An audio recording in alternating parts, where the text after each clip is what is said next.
Hello students, कैसे हो आप लोग। आशा करती हूँ आप लोग ठीक ठाक से होंगे और पढ़ाई के लिए भी पूरी तरह तैयार होंगे। ठीक है ना। तो आइए इस वीडियो भाग 1 में हम क्लास 10th हिंदी वासंती अध्याय 6 के एकांकी सूखी डाली को पढ़ेंगे, समझेंगे एवं शिक्षा के उद्देश्य की पूर्ति करेंगे। स्टूडेंट्स, ये जो सूखी डाली एकांकी हैं, इसके एकांकीकार अर्थात लेखक हैं उपेंद्र नाथ अश्क जी। ठीक है, तो हम सबसे पहले उपेंद्र नाथ अश्क जी के जीवन परिचय के बारे में जानेंगे।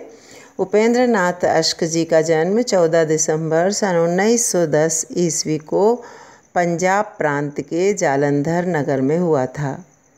ये बहुमुखी प्रतिभा के धनी थे। इन्होंने कहानी, उपन्यास, कविता, एकांकी, आलोचना, निबंध आदि विधाओं में श्रेष्ठ लेखन कर हिंदी साहित्य को समृद्ध किया। मध्यम वर्गीय संघर्ष, भारतीय समाज की जर्जर परंपराएं और मानवीय संवेदनाएं अश्क जी के साहित्य के विषय रहे हैं। इन्हें संगीत नाटक अकादमी द्वारा सर्वश्रेष्ठ नाटककार के रूप में पुरस्कृत भी किया जा चुका है। गिरती दीवारें इनका प्रसिद्ध उपन्यास है। इनके चर्चित एकांकियों में पानी, एकाधिकार का रक्षक, लक्ष्मी का स्वागत, जोंक पहेली, आपस का समझौता, देवताओं की छाया में, नया पुराना, भंवर आदि प्रमुख हैं। अश्क जी का व्यक्तित्व हिंदी के नवोदित लेखकों के लिए सदा प्रेरक रहा है, रहेगा। ठीक है, तो ये जीवन परिचय था। स्टूडेंट्स, ये जो एकांकी है सूखी डाली, ये एक पारिवारिक एकांकी है। पारिवारिक एकांकी में ये एक संयुक्त परिवार की कहानी है। इसमें लेखक ने एकल परिवार के स्थान पर संयुक्त परिवार का महत्व दर्शाया है। पारिवारिक पृष्ठभूमि पर लिखे गए इस एकांकी में एकांकीकार ने पारिवारिक अंतर्द्वंद को प्रभावी ढंग से व्यक्त किया है। इस एकांकी में वे कहते हैं, वट वृक्ष को परिवार के अभिभावक का प्रतीक बनाकर प्रस्तुत किया गया है। उनका कहना है कि परिवार का जो मुखिया होता है, अभिभावक होता है, वह वट वृक्ष की तरह होता है। जिस प्रकार वट वृक्ष की छाया स्थायी होती है, शीतलता प्रदान करती है और सुखद होती है सभी प्राणियों के लिए, उसी प्रकार संयुक्त परिवार में परिवार के मुखिया का संरक्षण सुख और शांति बनाए रखता है। ठीक है, तो इस बात को लेखक ने इस एकांकी में बड़े सुंदर ढंग से प्रस्तुत किया है। तो ये जो एकांकी है, इसमें दादाजी हैं, दादा मूलराज जी जो इस एकांकी के मुख्य नायक हैं, और उनके 3 बेटे हैं, करमचंद, और एक बेटा उनका शहीद हो चुका है सन 1914 के महायुद्ध में, और परेश उनका बेटे का बेटा यानी पोता है। और दादाजी की 3 बहुएं हैं, बड़ी बहू, छोटी बहू, मंझली बहू, जो भाभी के नाम से पुकारी जाती हैं, बड़ी भाभी, छोटी भाभी, मंझली भाभी, और उनकी एक एक बहुएं हैं। बड़ी भाभी की एक बहू है, बड़ी बहू, और मंझली भाभी की एक बहू है, मंझली बहू, और छोटी भाभी की एक बहू है, छोटी बहू, जिसका नाम बेला है। बेला परेश की पत्नी है, और बेला की एक नंद है इंदु, जो अभी बहुत छोटी है और घर में सबसे छोटी है और घर में सबसे ज़्यादा पढ़ी लिखी है, प्राइमरी पास है। तो उसकी घर में बड़ी चलती है। और जो परेश जी हैं वो नायब तहसीलदार हैं। उनकी अभी अभी नई नई शादी हुई है। उनकी जो बहू है बेला, वो सुशिक्षित है, सुसंस्कृत है और पढ़ी लिखी है और संभ्रांत परिवार से आई है इस परिवार में। तो उसे इस परिवार में ऐसा अपने आप को वो अकेला महसूस करती है। उसे ये परिवार के लोग सीधे साधे हैं, सादा जीवन, उच्च विचार वाले हैं और उसे यहाँ इनका रहन सहन, खान पान उसे नहीं भाता। तो घर में बड़ी हलचल मच गई है, बड़ी अशांति सी पैदा हो गई है। तो दादा मूलराज किस तरह घर को संरक्षण देते हैं, किस तरह घर में संतुलन लाते हैं और किस तरह अशांति को मिटाते हैं और घर में शांति लाते हैं, ये उनका एक आदर्श रूप इस एकांकी में देखने को हमें मिलता है। तो ये जो एकांकी है सूखी डाली, एक आदर्श और श्रेष्ठ एकांकी है जो परिवार को एकता के सूत्र में बांधे रखता है और घर में सुख शांति लाता है। तो एकांकी का जो अंत है बड़ा सुखांत है। ठीक है, तो चलिए हम इस एकांकी के बारे में जानेंगे। सूखी डाली एकांकी, जिसके लेखक हैं उपेंद्र नाथ अश्क जी। जीवन परिचय में इनके बारे में बता चुकी हूँ। अश्क जी के बारे में इनका बड़ा चर्चित उपन्यास है गिरती दीवारें, और ये बहुमुखी प्रतिभा के धनी हैं। सभी विधाओं में इन्होंने श्रेष्ठ लेखन लिखा है और बड़ा सुंदर और आदर्श रूप इस एकांकी में प्रस्तुत किया है। ये एकांकी के मुख्य किरदार हैं दादा मूलराज जी। दादा मूलराज जी अपने को वट वृक्ष के समान मानते हैं। कहते हैं जिस तरह वट वृक्ष सभी प्राणियों को सुख, शांति, संरक्षण, शीतलता और स्थायी छाया प्रदान करता है, ठीक इसी तरह मुखिया को भी अपने परिवार को संरक्षण प्रदान करना चाहिए। ये उनकी सोच है। वे मानते हैं अगर इस वट वृक्ष की एक डाली सूख जाए तो उस वृक्ष की शोभा खराब हो जाती है। ठीक इसी तरह परिवार का कोई सदस्य रूठ जाए तो वो परिवार भी बिखरने लगता है, टूटने लगता है। तो ना वृक्ष की कोई डाली सूखे और मुरझाए और न परिवार की कोई डाली सूखे और मुरझाए, ये उनका मानना है। चलिए तो हम आगे पढ़ते हैं, आगे इस एकांकी को जानते हैं। मानव प्रगति के इस युग में जब व्यक्तिगत स्वतंत्रता को अराजकता की हद तक महत्व दिया जाता है और तानाशाही को सभ्य समाज में अत्यंत निंदनीय माना जाता है, दादा मूलराज अपने समस्त कुटुंब को एक यूनिट बनाए, उस पर पूर्ण रूप से अपना प्रभुत्व जमाए उस महान वट की भांति अटल खड़े हैं, जिसकी लंबी लंबी डालियां उनके आंगन में एक बड़े छाते की भांति धरती को आच्छादित किए हुए अगणित घोंसलों को अपने पत्तों में छिपाए वर्षों से तूफानों और आंधियों का सामना किए जा रही हैं। लेकिन दादाजी का कहना है कि इस समय में, वर्तमान युग में, जब मानव प्रगति कर चुका है, जब व्यक्तिगत स्वतंत्रता को भी अच्छा नहीं माना जाता और तानाशाही को भी अच्छा नहीं माना जाता, तब दादा मूलराज ऐसे समय में कुटुंब को एक सूत्र में बनाए हैं और सबके ऊपर अपना प्रभुत्व जमाए हुए हैं। और एक महान वट वृक्ष की भांति अटल खड़े हैं और वर्षों से तूफ़ानों आंधियों को यानी वर्षों से संघर्ष कर रहे हैं। तो ये बहुत बड़ी बात है। और एक परिवार को एक सूत्र में बांधे हुए हैं, एकजुट करके रखे हुए हैं, तो ये उनके लिए बहुत बड़ी बात है। आगे कहते हैं, वर्षों इस वट की संगति में रहने के कारण दादा भी वट ही की भांति महान दिखाई देते हैं। दरअसल वट वृक्ष की संगति में रह रहे हैं तो स्वयं भी वट वृक्ष की तरह महान बन गए।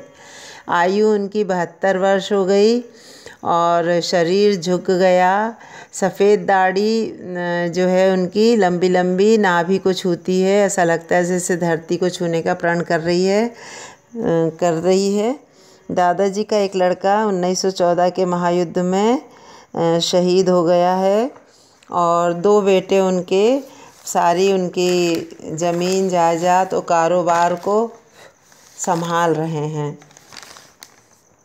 एक उनका पोता है जो नायब तहसीलदार होकर इस कस्बे में नियुक्त हुआ। कुछ ही दिन हुए उसका विवाह लाहौर की एक प्रतिष्ठित तथा संपन्न कुल की सुशिक्षित लड़की से हुआ है। इस घर की 3 बहुएं हैं जो बड़ी भाभी, मंजली भाभी और छोटी भाभी के नाम से पुकारी जाती हैं। सीधी सादी महिलाएं हैं। उनकी एक पोती है, दादाजी की एक पोती है जिसका नाम इंदू है, जो प्राइमरी पास है, सबसे अधिक पढ़ी लिखी समझी जाती है। घर में उसकी खूब चलती है। दादा अपनी इस पोती से प्यार भी खूब करते हैं, किंतु इस ग्रेजुएट छोटी पतोहू के आने से घर में जो हलचल हो गई है, उठने लगी हैं। कुटुंब के इस तालाब में जो लहरें सी उठने लगी हैं, जैसे स्थिर पानी में बड़ी सी ईंट गिरने से पैदा हो जाती है, वैसी कुछ हलचल मच गई है, अर्थात घर में अशांति पैदा हो गई।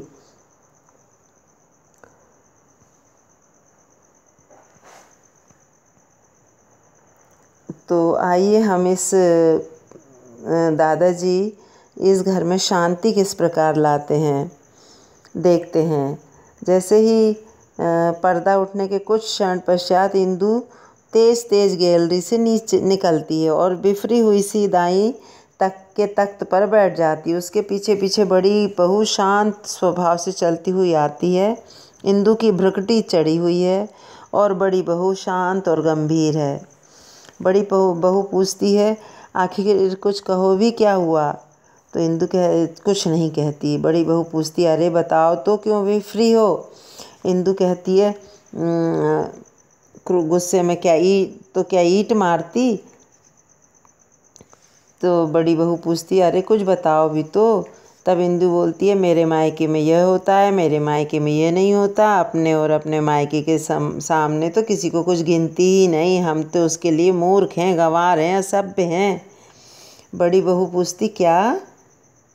इंदू बताती, हाँ, बैठक के बाहर रजवा खड़ी रो रही थी। मैंने पूछा क्या हो गया, तो पता चला बहू रानी ने उसे काम से हटा दिया। बड़ी बहू पूछती है, काम से हटा दिया? क्यों, क्या दोष है उसका? दोष यह है कि उसे काम करना नहीं आता। काम करना नहीं आता? 5-10 इंदू ने बताया कि उस बिचारी ने कहा भी कि मैं 5-10 दिन में सब सीख जाऊंगी। भला के दिन हुए हैं मुझे उसका काम करते, किंतु बहू रानी नहीं मानी और झाड़न उन्होंने उसके हाथ से छीन ली और कहा कि हट तू, मैं सब कुछ कर लूँगी, मैं स्वयं कर लूँगी। अभी तक इतना तो सलीका नहीं कि बैठक कैसे साफ़ की जाती। 5-10 दिन तू क्या सीख जाएगी? सलीका नहीं है, ऐसा कहा।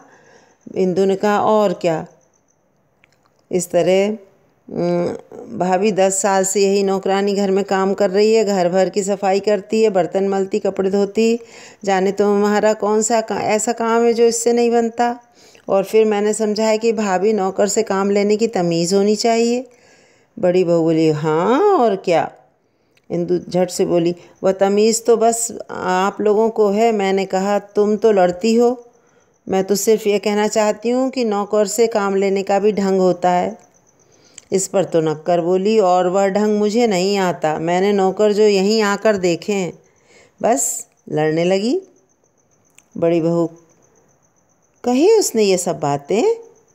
और कैसे कही जाती हैं, जब अब से आई हूँ यही तो सुन रहे हैं। नौकर अच्छे हैं तो उसके मायके के खाना पीना अच्छा है, तो उसके मायके का कपड़े पहनने का ढंग आता है, तो उसके मायके वालों को। हम तो सब गंवार हैं। अच्छा, ऐसा कहा? मैंने भी कह दिया। क्या बात है भाभी, तुम्हारे मायके की एक नमूना तुम ही जो हो। एक नौकरानी और ले आती तो हम गंवार भी उससे कुछ सीख लेते। छोटी भाभी आती इतने में। क्यों इंदु, क्या बात हुई जो ये रजवा रो रही है? कोई कड़वी बात कह दी छोटी बहू ने?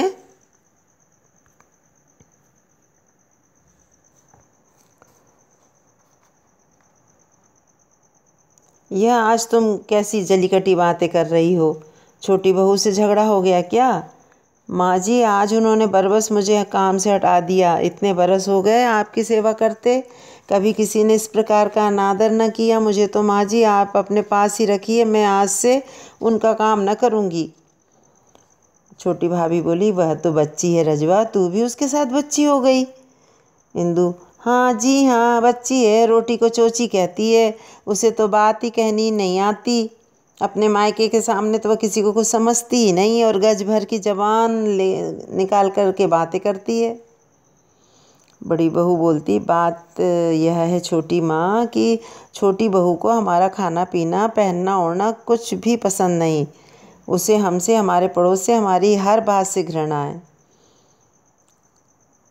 छोटी भाभी ने कहा कि फिर कैसे चलेगा? हमारे घर में तो मिलकर रहना, बड़ों का आदर करना, अपने घर की रूखी सूखी को दूसरों की चुपड़ी से अच्छा समझना, नौकरों पे दया करना और छोटों से प्यार करना सिखाया जाता है। इतने में मंझली बहू हंसती हुई आती है और खूब हंसती जाती है। इतने में इंदु पूछती है कि क्या बात है भाभी, क्यों हंस रही हो? तो बोलती है, आज भाई परेश की वह गद बनी कि बेचारा अपना सा मुँह लेकर रह गया। ओहो, हंसी भी बहू, बताओ तो क्या हुआ? ठीक से तो बताओ, मैं क्या करूं? मेरी हंसी के मारे मर जाऊंगी छोटी भाभी। अभी अभी छोटी बहू ने परेश की वह गद बनाई, बेचारा अपना सा मुँह लेकर दादाजी के पास भाग गया। बात क्या हुई? मैं तो ऊपर सामान रखने गई थी, बहुत सी बात तो मैंने सुनी और बहुत सी समझ में नहीं आई। अंग्रेजी में गिटपिट कर रहे थे, छोटी बहू का पारा कुछ चढ़ा हुआ था। इतना मालूम हुआ कि परेश स्नान कर कमरे में गया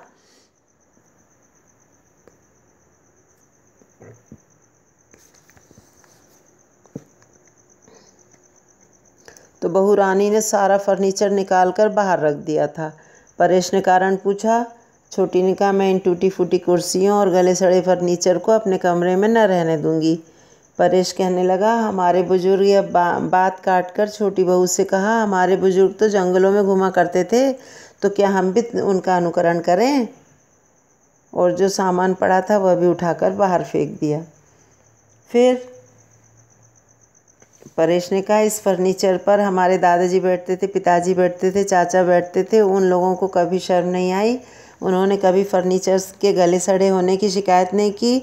अब यदि मैं जाकर इसे रखने का पर आपत्ति करूँगा तो दादाजी कहेंगे, तहसीलदार होते ही लड़के का सिर फिर गया। हाँ, ठीक ही तो कहा परेश ने।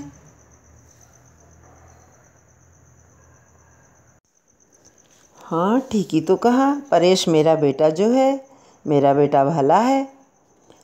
तब मंझली भाभी ने कहा, तब बहू ने कहा, तो न कहो, मैं तो इस गले सड़े सामान को कमरे के पास तक न फटकने दूंगी। इस बेडोल फर्नीचर से तो नीचे धरती पर चटाई बिछाकर लेटना बैठना ही ज़्यादा अच्छा है। मेरे मायके में बस उसे तो अपने मायके की पड़ी रहती है 2400 घड़ी। और छोटी बहू ने कहा, अपने मायके के बड़े बड़े कमरों और बहुमूल्य फर्नीचर का बखान किया। मैं तो चुपके से चली आई। बस जवान ही जवान चलती है। बात तो जब है जब काम भी हो। एक काम को कहो तो 100 नाक बहुत सिकोड़ती है। अच्छा, दादाजी ने 4 कपड़े धोने को कहा था तो वह घुसलखाने में पड़े हैं। तो छोटी भाभी कहती घुसलखाने में गल रहे हैं तो तू उठा ला और फटक कर आंगन में डाल दे। इस तरह स्टूडेंट्स ये जो है बहुरान ने मंझली बहू कहती है वह मलमल के थान अबरों की बात याद है ना, अभी तक पड़े हुए हैं, कहकर हार गए परेश महाशय। बहुरानी ने हाथ तक न लगाया और वे शर्म के मारे ले जाते नहीं दादाजी के पास। कचहरी में होंगे तहसीलदार, घर में तो अपराधियों से भी गए बीते हो जाते हैं। पर दादाजी के कपड़े, तुम भी बहन बस इतना पढ़ लिख कर छोटी बहू कपड़े धोएगी क्या? क्यों, उसके हाथ नमक मिट्टी के हैं जो गल जाएंगे? तुम चलो इंदु, कपड़े फटक कर हाथे में डाल दो, शायद उन्हें ज़रूरत हो, मांगेंगे तो मैं बहू को समझा दूंगी। और पर्दा गिरता है। दूसरा दृश्य स्टूडेंट्स, अब हम दूसरा दृश्य दूसरे वीडियो भाग 2 में पढ़ेंगे।